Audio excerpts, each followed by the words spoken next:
Mark Reynolds had driven the number 42 night bus for 12 years, but on nights like this, the city didn't feel alive at all. It felt like a corpse, and he was just driving through its veins. The streets were slick and black, gleaming under the fractured light of neon signs buzzed faintly in the distance, their colors bleeding into puddles. The bus rattled in the wind, its interior smelling faintly of wet, wool, diesel, and the ghost of spilled coffee from some shift long ago. Mark had learned the rhythms of the route by heart. When the students would pile in with earbuds and half-closed eyes, when the night shift nurse would step aboard with the smell of antiseptics still clinging to her scrubs, when the occasional drunk would slur out a stop before collapsing into a seat, but then there was him. He always sat in the same place. Last row, corner seat by the window, gray coat buttoned to the throat, wool hats pulled low. His stillness was unnatural. No shifting of weight, no tapping fingers, no idle glances at his phone. He simply stared into the dark, as if the passing streets were telling him something no one else could hear. Mark couldn't remember when the man had first started riding. In fact, he couldn't remember him ever boarding. The man just seemed to be there. One Tuesday night, heavy with rain, Mark realized something unsettling.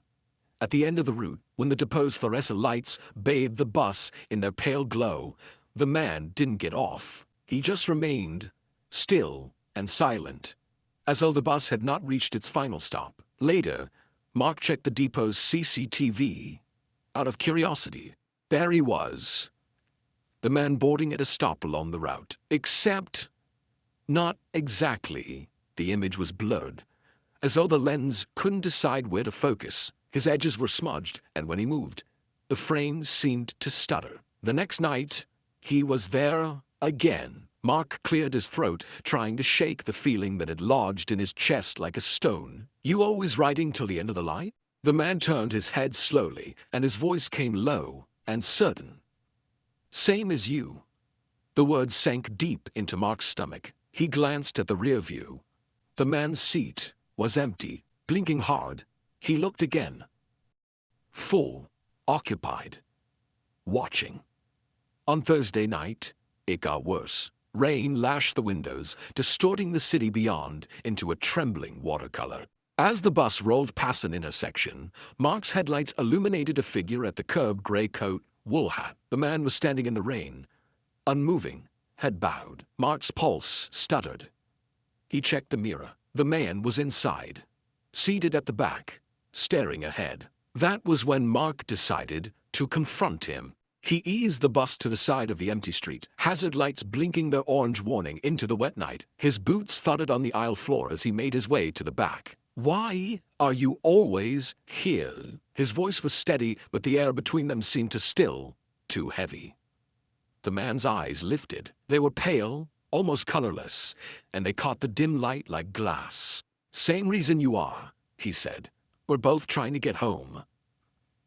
Something in Mark's mind cracked open. He saw rain, thicker than tonight's, hammering the windshield. Headlights. Too close, too bright.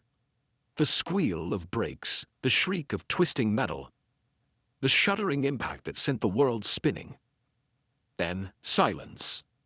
The man gave the smallest smile. "You don't remember yet, do you?" Mark turned toward the window. They were passing a stretch of road he knew too well.